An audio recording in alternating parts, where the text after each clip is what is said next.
have the privilege of welcoming two very eminent speakers today, Mr. Saharia and Shekhar Chamni. Today's is a very different than the normal sessions we have. Most of our sessions are on actual infrastructure, education, and so on and so forth, which are all in the real. This is on our democratic system, which is going to play a very, very key role and, and has its own implications for the national growth and what we call as national reincarnation. This whole series, which we have started today, is almost the 60th session, is because after COVID, there has been a huge setback into Indian economy and whole world has been shattered by something called COVID. And it has really brought huge problems for the whole. So from national growth, we are calling it national incarnation. Also recognizing the fact that COVID, in fact, is like World War III. And like any world war, it is having its own reminiscence of the calamity which it is causing. There is no enemy which can be seen. It is very invisible. And there is no bullets being fired. There is no mortars being fired. There is no Air Force dropping weapons.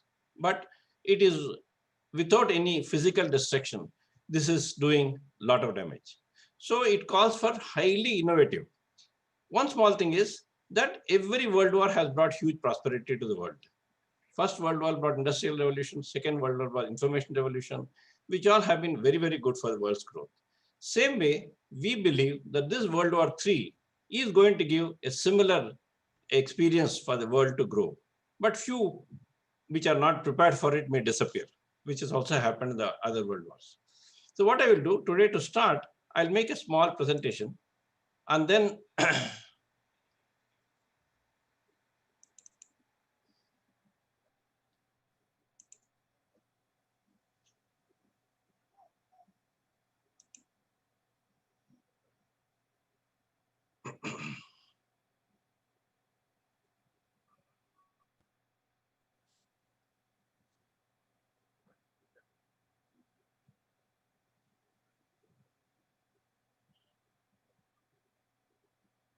yeah. So what we are,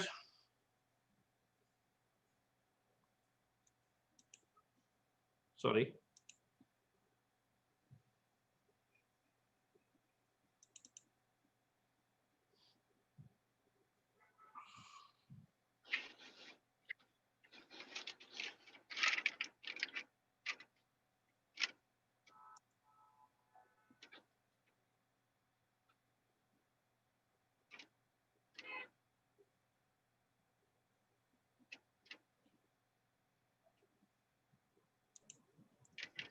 For some reason, the presentation is at present not coming. In the middle, I'll try to open it.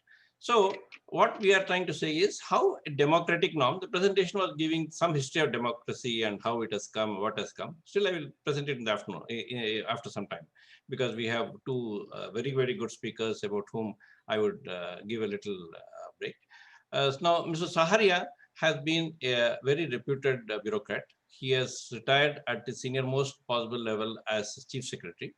And he was also the chief commissioner, election commissioner for Maharashtra election commissioner, and has done in whatever post he had, he has done phenomenally great job.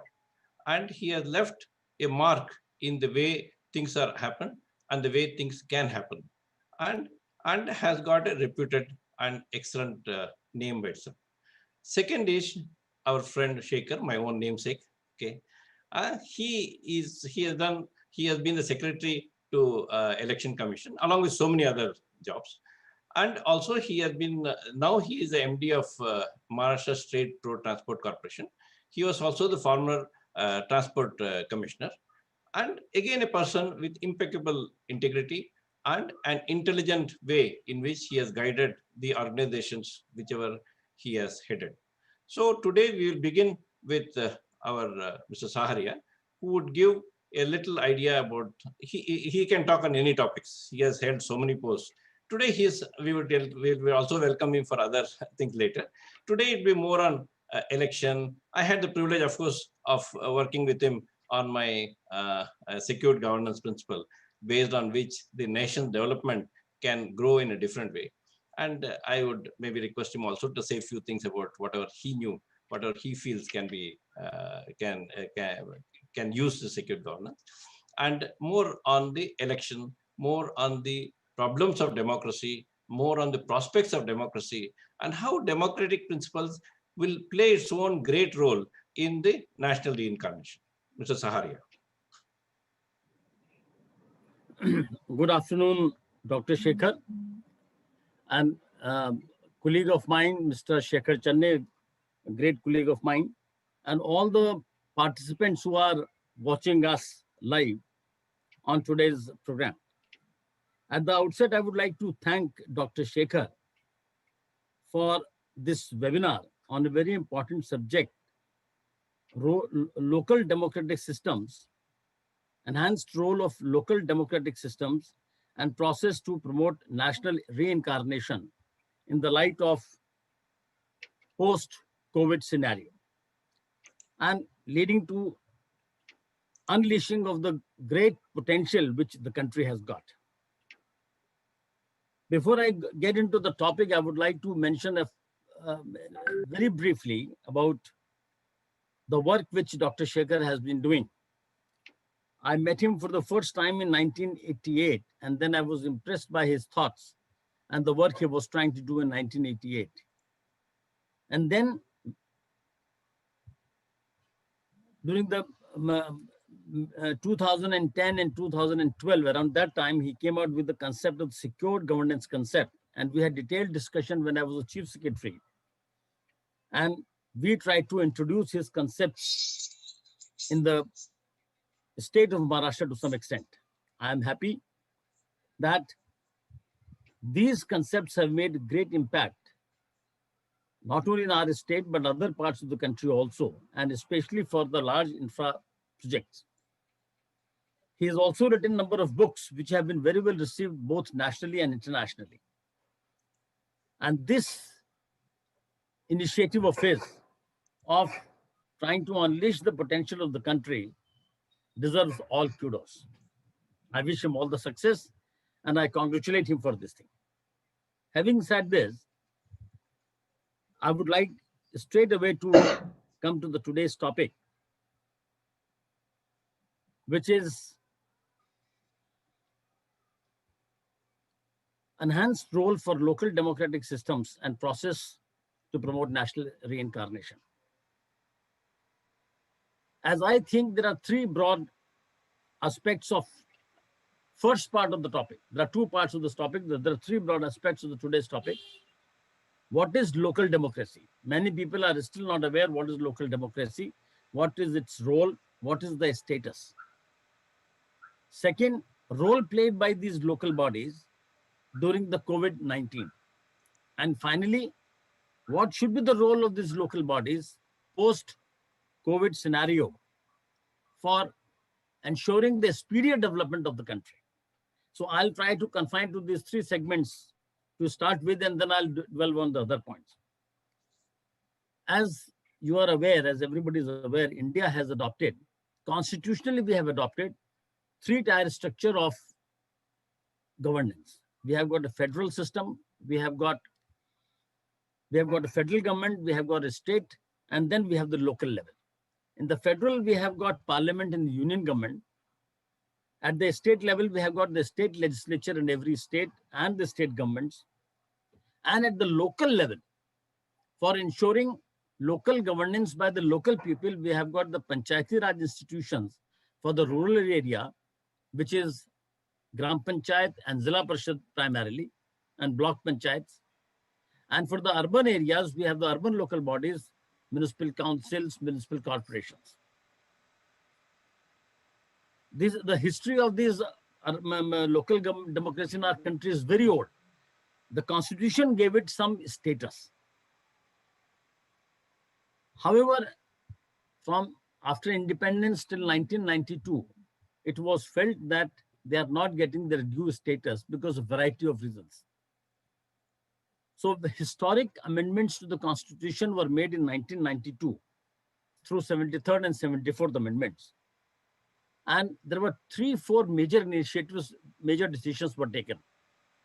The first major decision was that all these local bodies, that is Zilla Parishad, Gram Panchayat, municipal councils and municipal corporations, were given the constitutional status. They were an independent governing body for the country, for the local area, just like the state legislature and the parliament.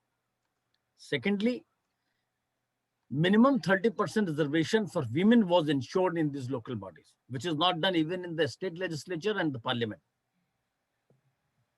And the third thing the constitutional amendment did was creation of an independent state election commission in every state, just like the Election Commission of India, for ensuring timely elections to these local bodies and free, fair, and transparent elections.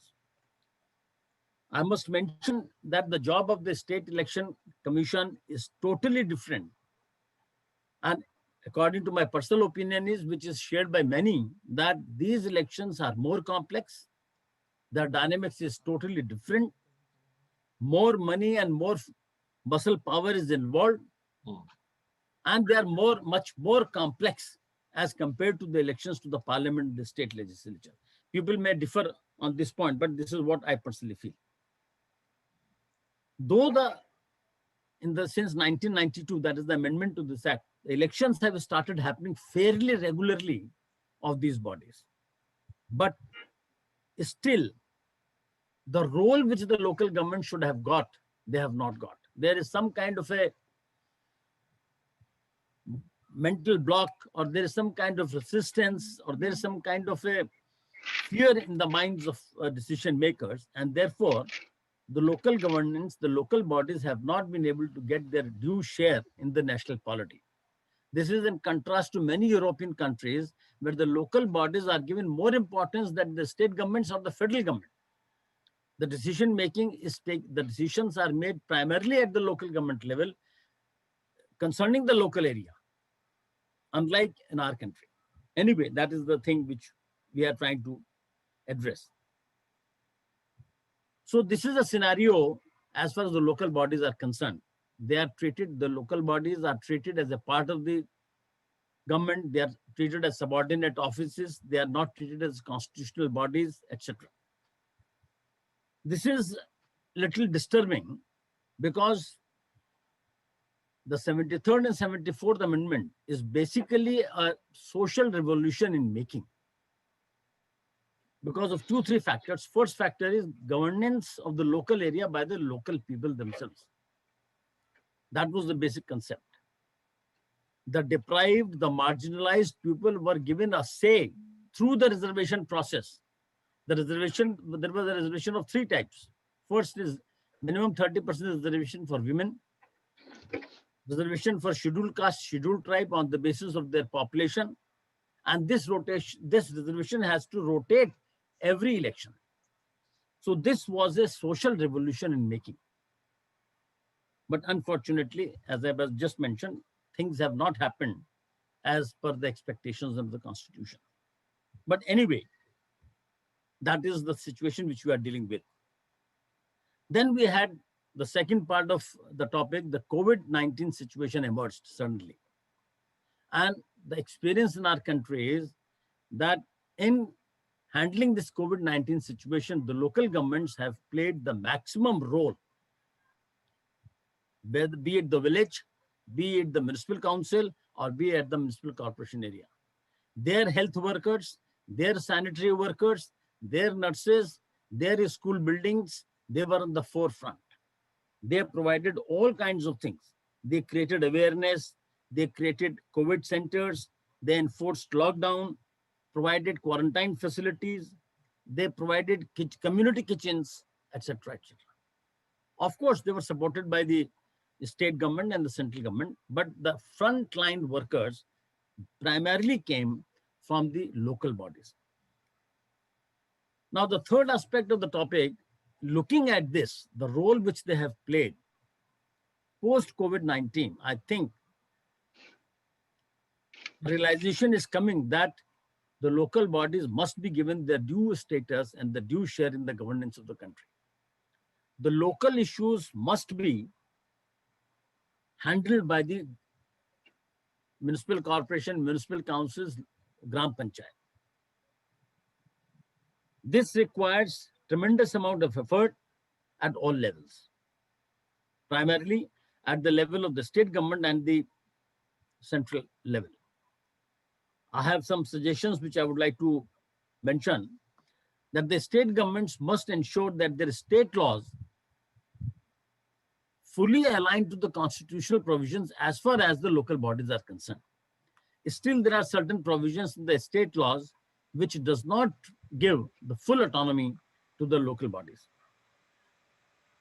State governments must ensure that the three basic things, funds, functions, and functionaries, devolve to the local bodies in the right spirit. It should not be just a cosmetic devolution of power. It has to be a real devolution of power. Then only the power can be exercised by the local bodies. Interference by the outside agencies should be reduced to minimum. Let them take their own decision. They'll be wrong for a couple of times, but after that they will become wiser. They'll take proper decisions. Election commissions must be treated as a constitutional authorities, not as a subordinate office of the government or Election Commission of India, and their assessment must be honored at all levels. And this can be done not only by aligning the laws, but also there is another aspect which has to be taken care of is the use of technology. Can we use the technology to a greater extent in the entire process of election, whether it is a nomination, whether it is campaign by the political parties and the candidates, or whether it is the e-voting, anytime, any place, distance voting. Democracy ultimately is what? I'll just take 2 minutes more, then I'll stop here. Democracy is basically giving an opportunity for every person, howsoever he is downtrodden, marginalized, deprived he may be, to express his opinion in a free manner and exercise his options in a free manner. This is what the democracy. His voice must be heard and decision taken, keeping his needs, his assessments in mind. And I'm sure this can be done only if the local bodies are strengthened to the desired extent. I'm happy that the governments, both at the national level and the state level, have started thinking on these lines and have started taking large number of actions through various schemes which have emerged in the last 7-8 years. I think I will stop at this juncture and listen to what Shekhar Chennai has to say, or what Dr. Shekhar has to say. Thank you. Thank you. It was an excellent beginning. And what I will do is, before I have, our great President Award-winning Shekhar coming to say, I was to give a small 2-minute presentation on the process, which I will rush through and then invite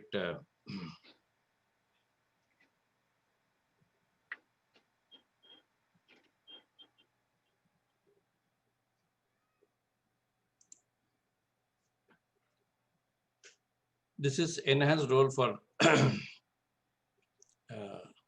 democratic system to promote national reincarnation. Now, as we know, COVID, when we talk of COVID, it looks very, very draconian, but things are not as draconian as they have to be.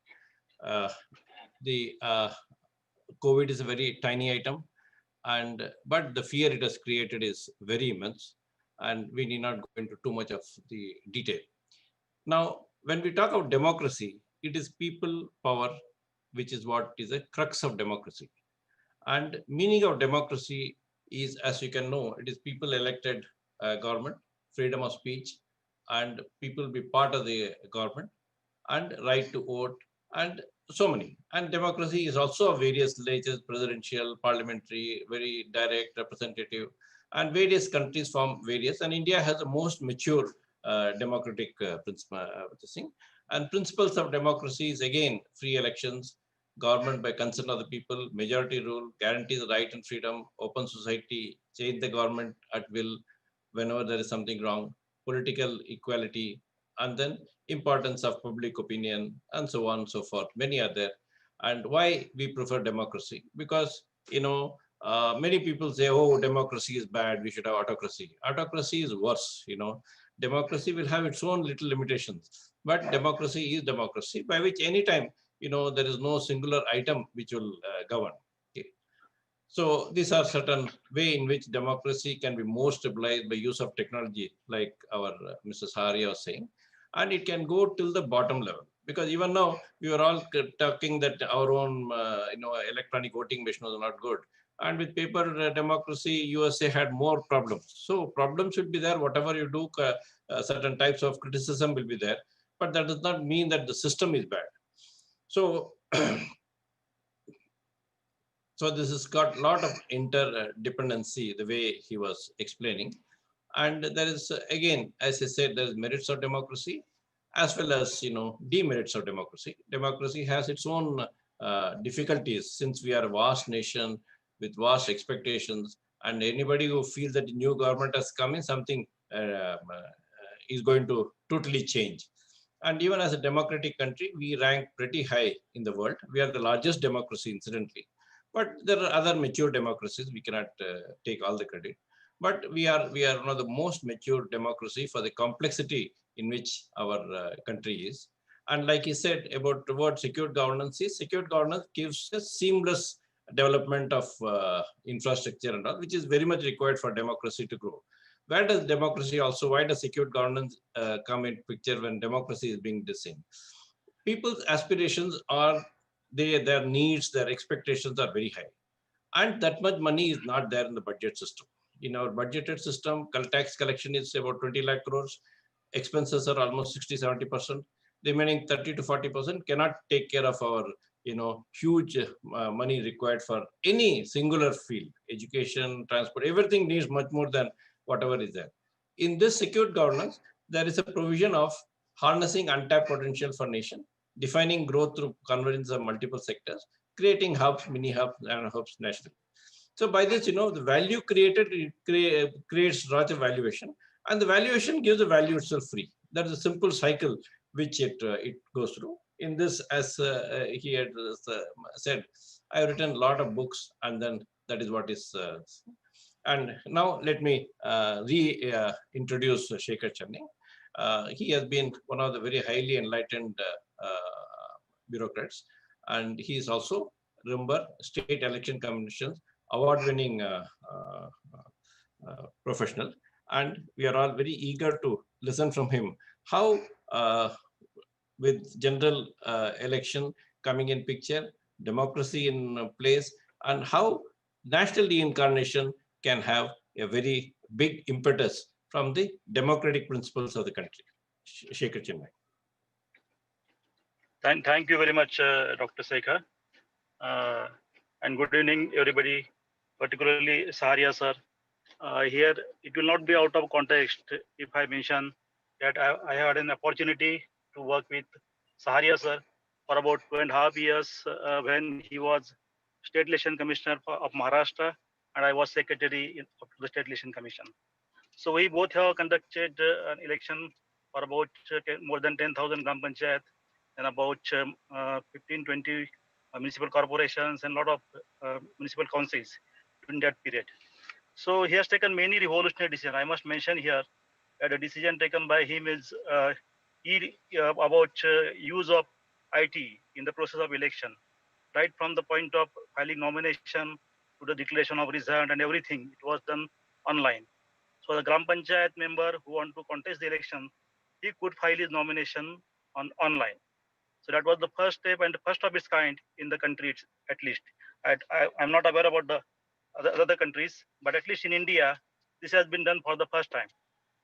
The most revolutionary decision he has taken is if the nota gets the highest votes, and that is actually conversion of people's wish, people's mandate should be directly get converted. So if the nota, right, none of the above, if it gets highest number of votes, then the re-election should be conducted in that constituency. No such decision is yet taken by any election commission, any state election commission or even by the Election Commission of India. So he found the gap in the act and the constitution, and he has issued the order. And the process is now is followed in Maharashtra Gram Panchayat elections. So that is the contribution of Saria sir. I must mention here before coming to the topic. So now the topic, today's topic is about the pre-COVID, post-COVID devastation, post-COVID devastation, and the enhanced role for local democratic systems. So when we talk about the government, what comes to our mind is the government of India, that is union government or federal government, and the state governments. It never comes to our mind that the Gram Panchayat, which is local body, is a government. So nobody call is government. It's a local panchayat. It's a Nagar Palika. It's a Nagar Panchayat, or it is municipal corporation. But it's not the government. But what we mention here is the local democratic systems. But they are government for all the purposes, for all the functions given to them. So these governments, what will be the role of these political bodies? What will be the role of these local bodies in the post-COVID devastation and reincarnation of the promote national reincarnation? So the word reincarnation, I must think, has been must be wisely used by Dr. P. Sekhar while drafting the today's topic. So reincarnation means what? What actually the reincarnation will be in the post-COVID situation? The first thing which comes to my mind is economic reincarnation. So there would be many jobless people from, suppose I can give the example of Mumbai or Pune. Many jobless people went to their local their places. They have gone to Uttar Pradesh, they have gone to Bihar, they have gone to some other states or some other districts in Maharashtra.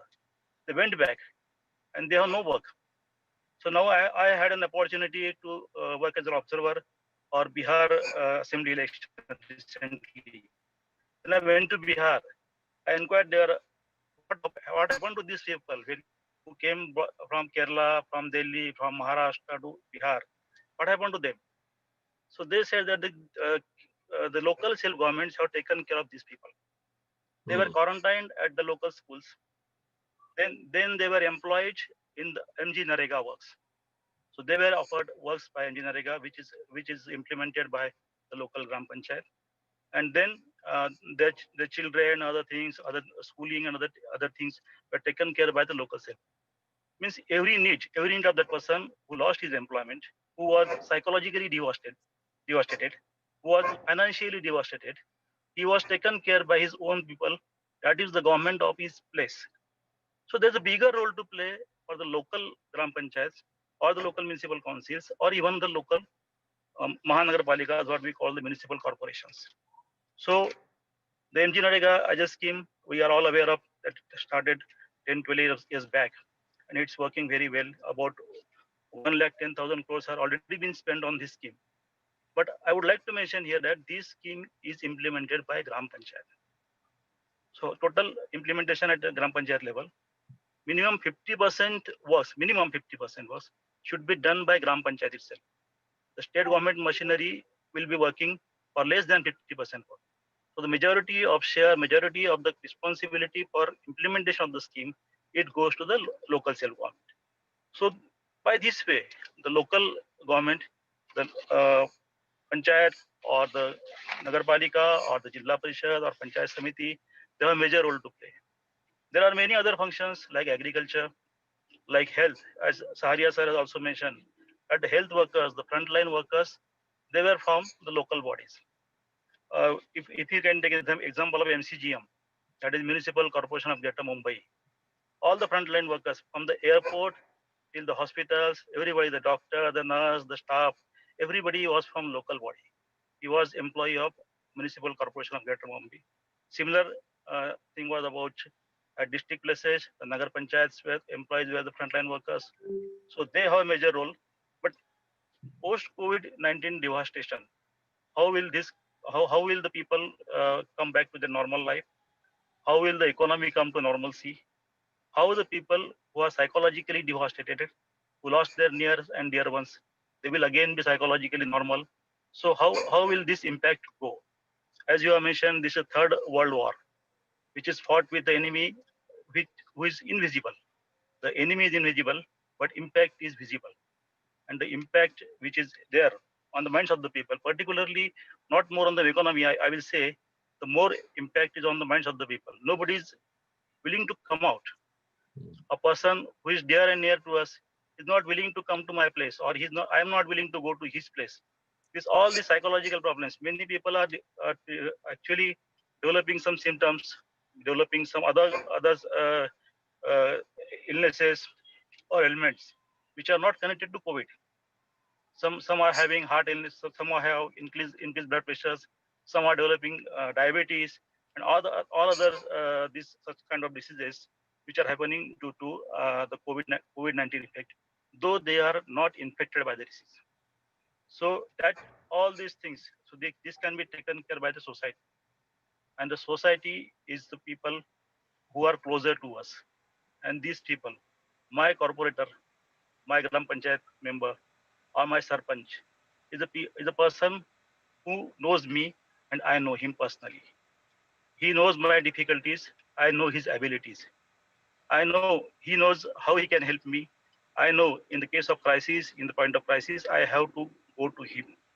So that is our day-to-day interaction with everybody. This is the government which the people think is their own government. If something goes wrong with me, I go to my sarpanch. I go to a member of the village, a member of the gram panchayat, who is a leader, who is a guide for me, who is a person who comes to my help in case of difficulties. So such kind of governance we will have to improve, and more faith and more powers will be required to be given to these local bodies, or these people, or these governments. I will say the local self governments.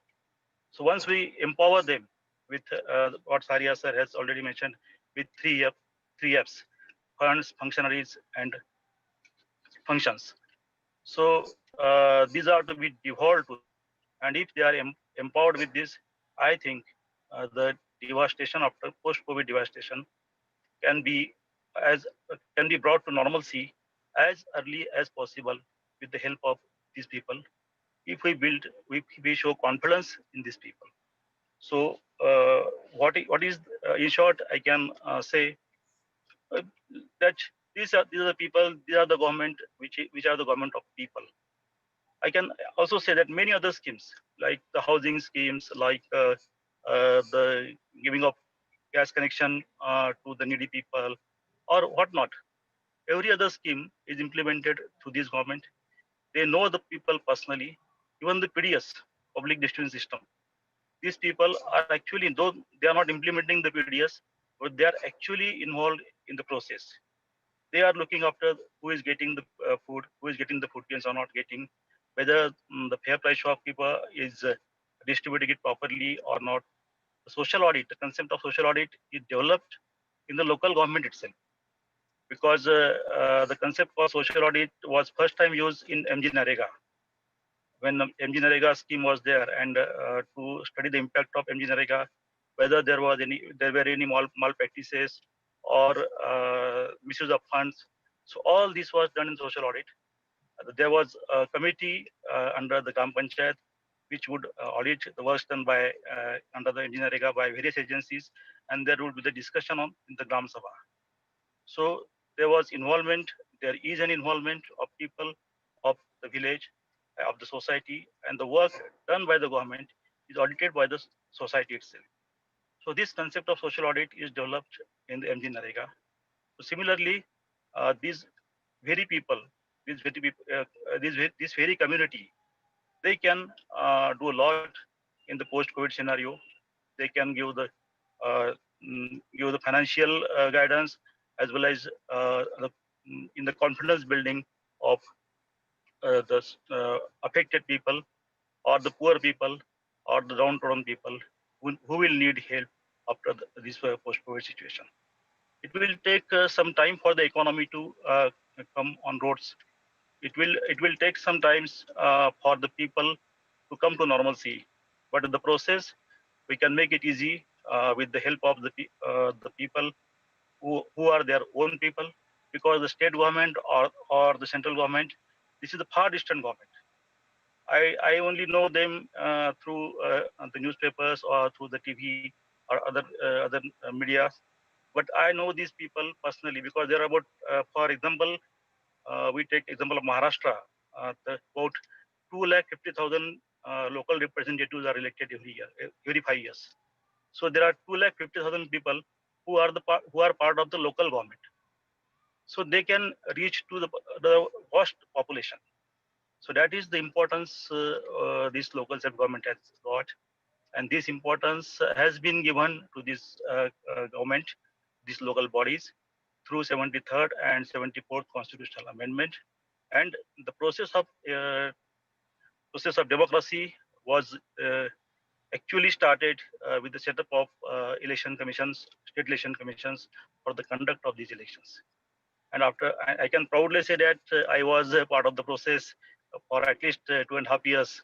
And I can guarantee, because I have worked in both the election commissions. I had an opportunity to work for Election Commission of India also, and for State Election Commission. I have seen that this State Election Commission conducts the election at par, as free, as fair and transparent as the Election Commission of India conducts. In some aspects, it is more transparent, such as the submission of forms electronically, and then declaration of result and other processes using IT technology, etc. So this is more transparent in some aspects. So I can say that the process of democracy, at least for the conduct of elections, because that is one of the most important aspect in democracy. If we conduct free, fair, and transparent elections, then only we can say that our democracy is matured. So the process which the State Election Commission does, or the post-COVID, as we have discussed. So this third tier of our governance, that is the local self-government, has a major role. And I think these would, if we give them an opportunity and responsibility to bring the normalcy, I definitely think that this will be the better way of doing the things post-COVID. So that's all I wanted to say. And thank you, Dr. Sekhar, for giving me an opportunity to put my thoughts. No, another about 10, 15 minutes you have to be there. Yeah. Yeah. No, but one thing for sure, after listening to you, we know why you got President's Award. You really spoke with the heart. You really spoke with the, because why I liked whatever or anybody would listening to it like it. Your example of Bihar, your example of the way the people are looked after. Otherwise, people generally feel that at the ground level, at the village panchayat level, people generally feel that something, not so good is happening, or, everything is bad. But things are not bad. There's always scope for improvement. There's always scope for things to grow better, things to be done better. But what is done has to be appreciated. And that's what you have done. And again, I repeat, that's why we know that you have the award, because you have done whatever you are doing for the people and for the goodness and for the way things will be there and things will improve. Now coming to our second and final round of our discussion will be, now that, like we all know, COVID may be there permanently, because I do not know whether with vaccine, whether things will go, whether with, anything, because, anybody who is slightly more analyzing would feel that where is COVID? Okay. The number of deaths are less, total number of deaths. And even though we say hospitals are crowded, so many hospitals are empty. We say doctors are too full. There are many doctors who say, I do not know what to do. I'm just sitting at home waiting for some call to come. Okay. So it is there, for whatever. But, as things grow, if suppose this itself is our new norms, that's why the new word which has come, we also had a session on the new normal. That means new normal, something like this will be there.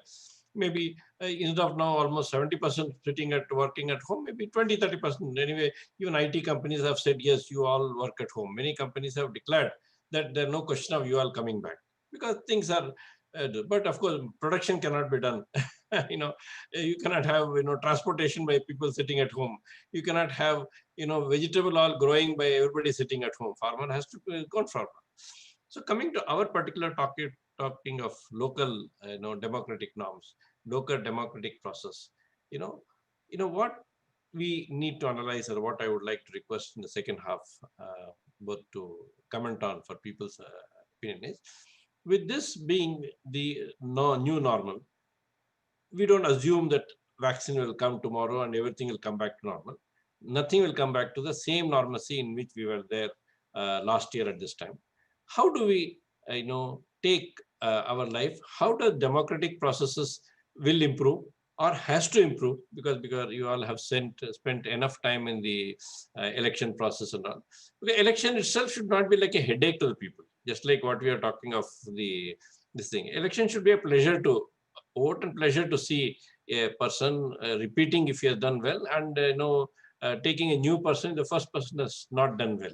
So how does democratic process itself needs change or needs more maturity to see that in the new normal, things will be a better system. Like every world war has given a system which is different. Same way, how do we see a changes? How do we see something better coming to the people rather than the doomsday specialists every day keeping on saying that everything is destroyed, nothing is coming, nothing is coming. And I'm sure we all don't agree to that. We all feel that this has come to make us go to a post-World War III and a more matured and more improved nation. Mr. Saharia.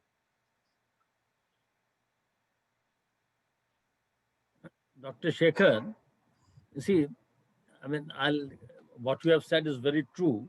If you look at the numbers, Maharashtra has got only 48 members of parliament and only 288 members of legislative assembly. As against this, what Shri Chennai was mentioning, in the local governments, we have got nearly 250,000 local representatives. So I'm very hopeful. The 48 people, they are positive, they are forward looking, yes, but some of them may become negative. But out of 250,000, even if you say take the same proportion, the number of positive people will be very large. It is unfortunate that the good work done by these people is not being brought to the forefront. It is unfortunate. We don't talk of that. We talk of the only negative things which are happening in the villages, which we are talking only of the negative things which are happening in the municipal councils. And the negative things are happening because of other reasons, not because of the elected representatives. So if we give the due resources to them, even if we give them the required functions to them. Now, for example, I will not name any municipal corporation. Municipal corporation, after complete study of the local area, makes a development plan, and at the government level, it is changed completely.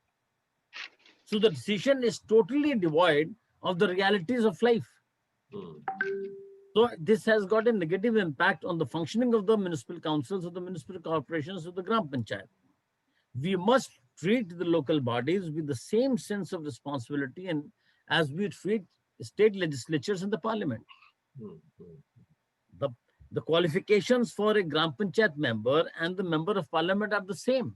The election process is the same. So I am very hopeful that the COVID-19 will find, the post-COVID-19 situation will find a solution on its own. In fact, our villages have been functioning, and our people on the grassroots people have been providing the entire support system to the cities. No city dweller has felt the pinch of lockdown at all.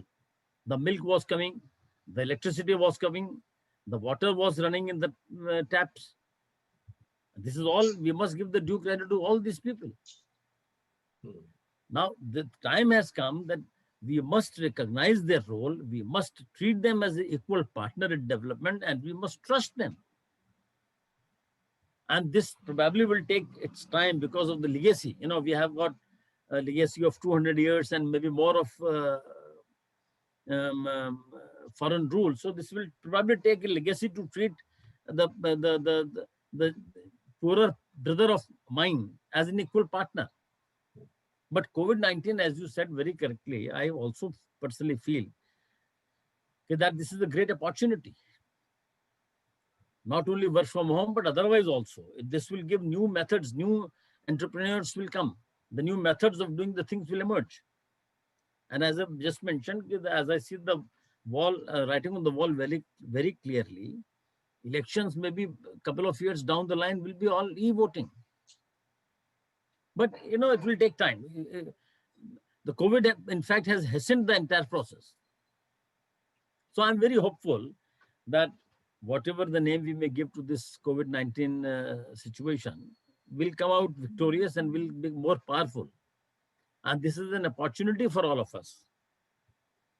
The youth power, the unexploited resources. We should not allow our resources to be exploited to the extent of developed world. We can win this war very comfortably. Thank you. Yeah, very, very, very, very, very, very well said. Especially the numbers which you said, which I don't think most of the people are aware, that if there are 200, 300 people whom we all know as our representative, and there are 250,000 people who with the same qualification, same work put in, and they are not even considered as somebody doing anything. And COVID type of thing has proved that, yes, they have not done a bad job. In fact, they have done a better job in terms of ratios and so on and so forth. I think our rural areas, which constitute even today almost 60% of our population in terms of any thing, except see in GDP type of thing, we sort of fool each other by certain comparisons, certain norms. But they are also doing an excellent job. Just by tapping our back and saying that this is only this is only growth means I should only have a color TV and I should have 5-star hotel. There also we eat the same thing. That person also eat the same thing. So on the ground level, I would like our Shekhar Chamney to give a little bit idea before we close the day close the session in another 5 minutes time. In terms of because you have been like which I didn't know that you were in Government of India's Central Election Commission plus State Election Commission.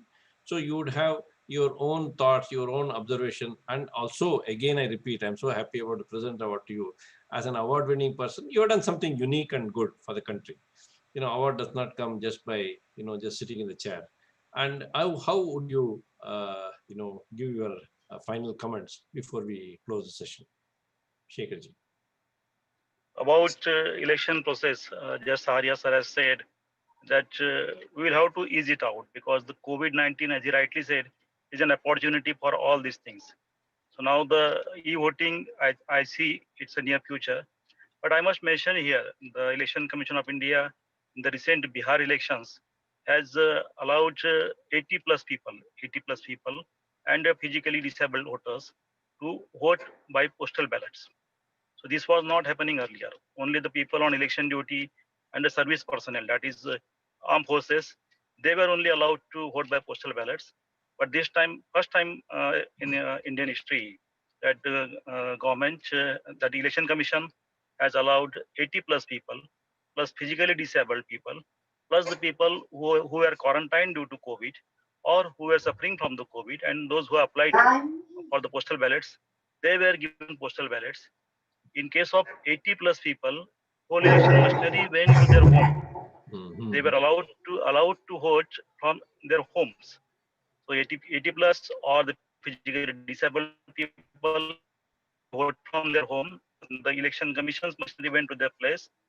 The polling stations was put in proper polling stations was put there, and the person voted at his from his home. So that is one step ahead, which was due to COVID-19.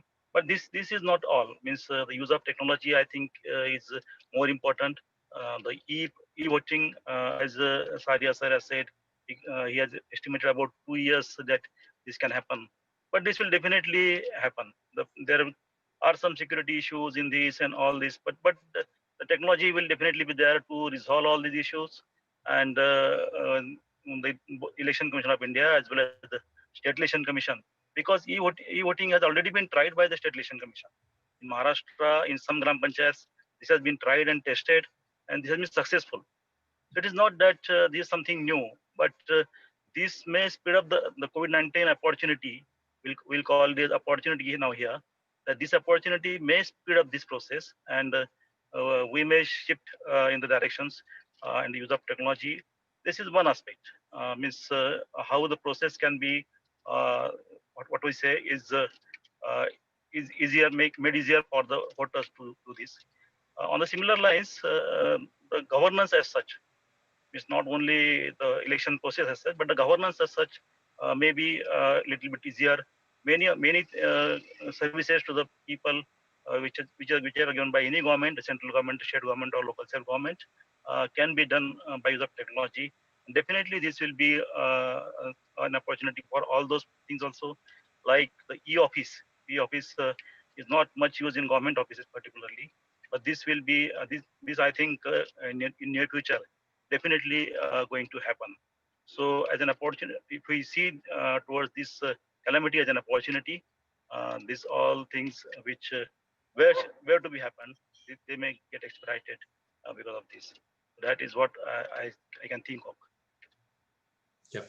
Just a last question to Sahareji. You are famous for a lot of things on the high-tech front.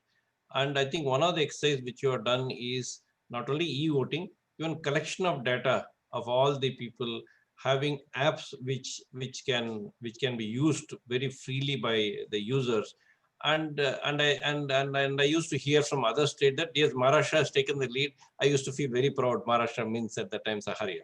So can you throw some light on the last work before we conclude? That was something we was slightly missed out. So I'm just Correct. reading here. Yeah, because No, there I good, think you've done some very good job, and there a lot of credit goes to you. good you raised this topic. I never wanted to go into the specifics, but you have since you have raised this, I'll just very briefly mention that we did 2-3 things with the help of technology. The first was, I'll not in the order of it's date wise. I'll not mention. Just that filing of the nomination papers was a great job which was done.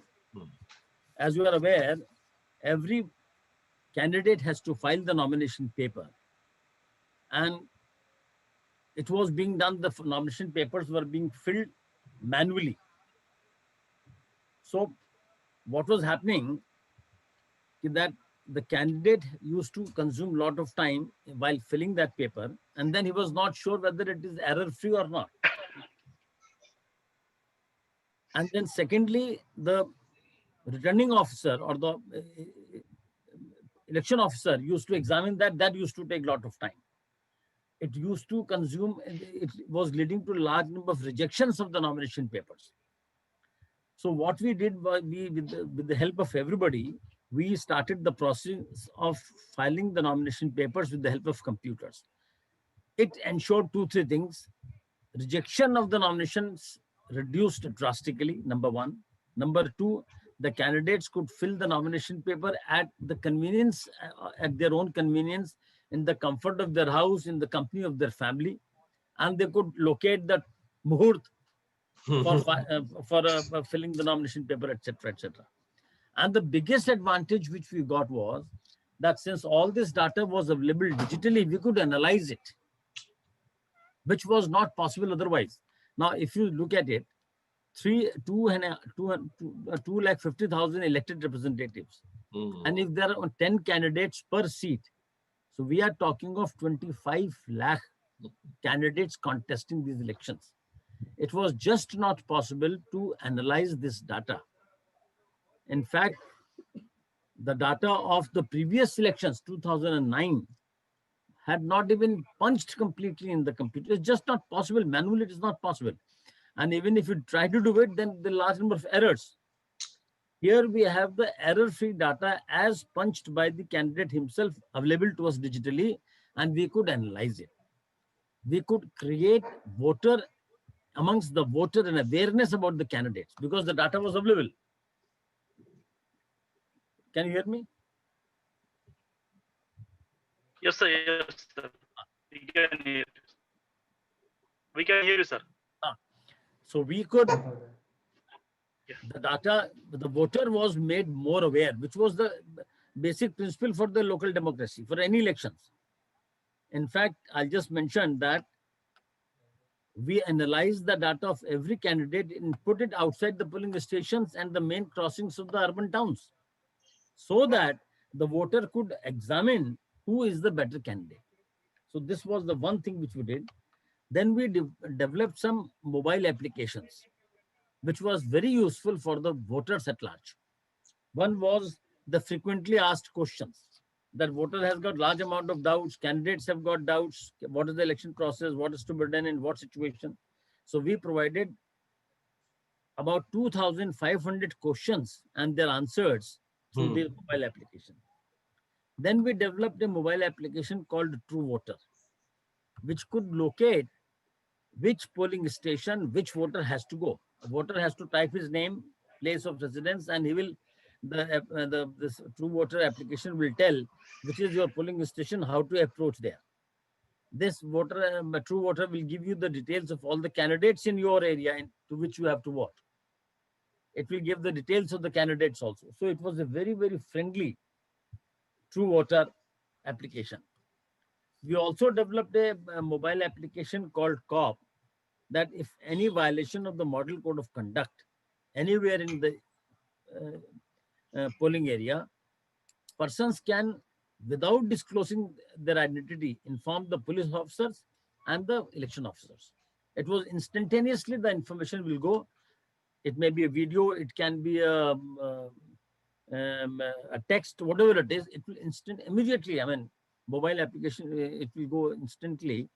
So the police response time got reduced drastically. And people could muster the courage to complain because this was all anonymous. Then many other things which we did, we used the technology in a very major way. Um, just we had we use the missed call pledging systems. We use the bot technology. We used message broadcasting and many other things which we did. Another thing which I'll just mention and then I'll stop, that the election certificate to the winning candidate used to take a lot of time. The election is declared, the result is declared, say at 3 o'clock in the afternoon. Now there is no method of giving a certificate to him on the spot. Hmm. We developed a system that immediately, as soon as the result declared, within 15 minutes, he will get a certificate, an authentic, authorized certificate of winning. So this saved a lot of problems, number one, and gave a lot of encouragement to the candidates. Thank you. Yeah.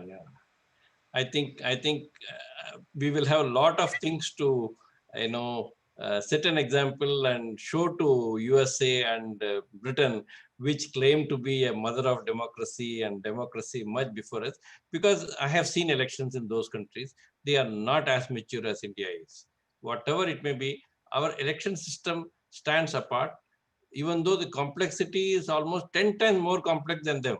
But we are, before I can completely conclude, Shekharji, do you have anything else to add before we close the session? No, that's all. I think most of the points are covered, and I think that's all. I think nothing more to add. Yeah. Very nice. Very nice. Yeah. Thanks to both of you. We had a lot of things to learn from you all.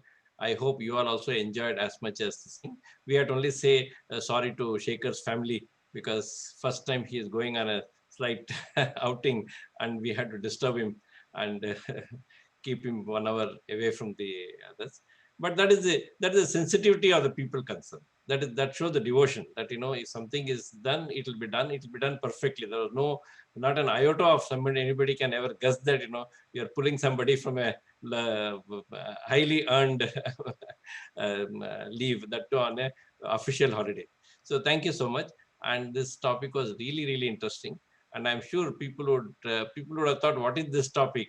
That we talk of infrastructure, we talk of roads, we talk of bridges, and we talk of defense, and now we are talking of election. And I'm sure this is really enlightening. And I'm sure both of you would come for other topics which are infrastructure oriented and all as we go forward. Thank you so much. And with that, we conclude today's session. And thanks again.